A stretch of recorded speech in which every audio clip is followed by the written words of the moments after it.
que tu n'obtiennes satisfaction.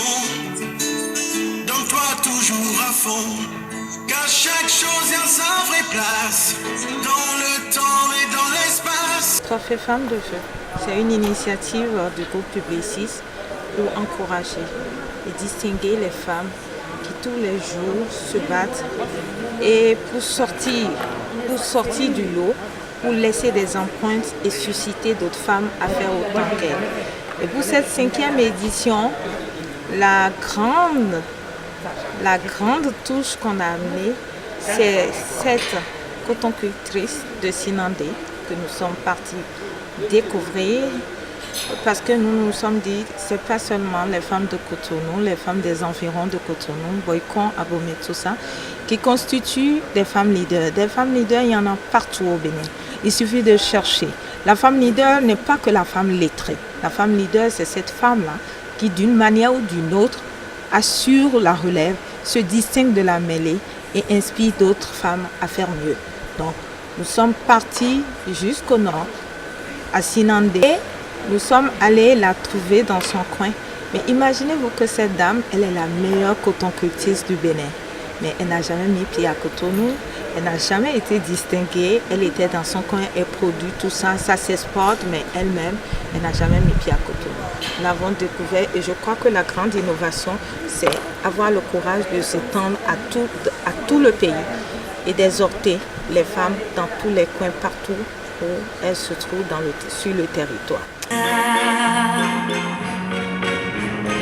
Je serai riche.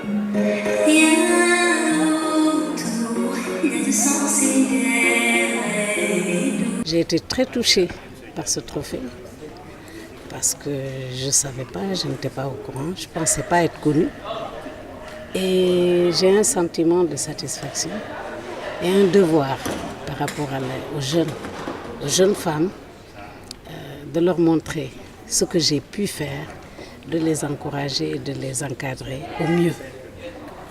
L'autre sentiment, c'est de voir qu'il y a d'autres femmes et que l'Afrique peut très bien se porter. L'Afrique peut aller de l'avant parce qu'à voir tous ces exemples, on est impressionné.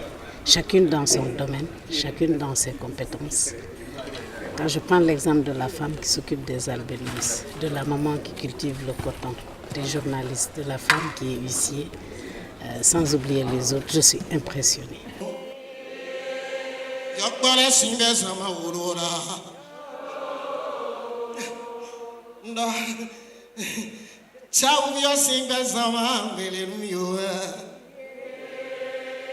Cette sœur est un exemple. À l'image de sœur Teresa ou des autres, elle représente vraiment ce que la femme ou l'homme a de meilleur. Elle a pu croquer en un instant. Elle a pu montrer que l'art aussi fait partie du développement. Et le fait qu'elle ait dit qu'elle encadre d'autres jeunes pour leur apprendre, parce qu'il n'y a pas de sous-métier, on peut réussir partout. J'ai été touchée et vraiment je la remercie.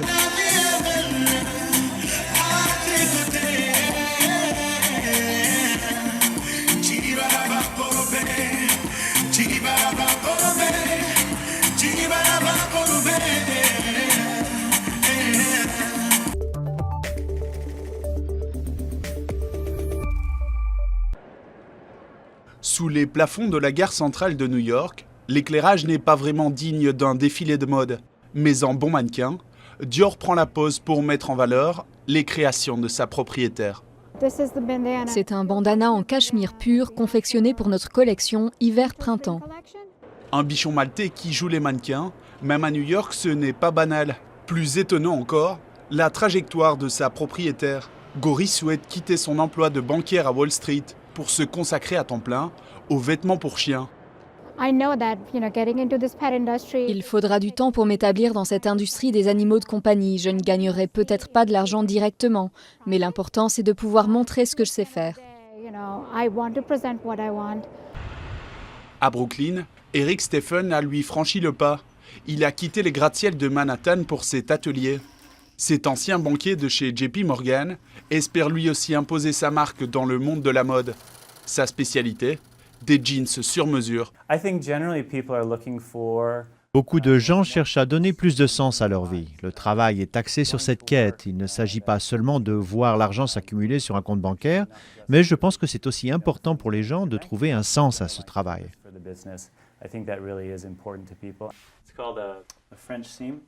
Malgré un emploi du temps chargé, Eric et Gori ont suivi des cours du soir dans une école de mode. Un monde de différence, mais Eric a conservé certains réflexes de son ancien travail. La plus grande compétence que j'avais en tant que banquier d'investissement et que j'utilise encore aujourd'hui est certainement la persévérance.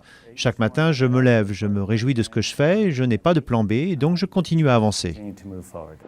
Eric et Gori espèrent bien que leur persévérance permettra à leur création de briller dans le monde difficile de la mode, rapidement et sur de vrais podiums si possible.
Un nom comme signature mais peu connu du public francophone.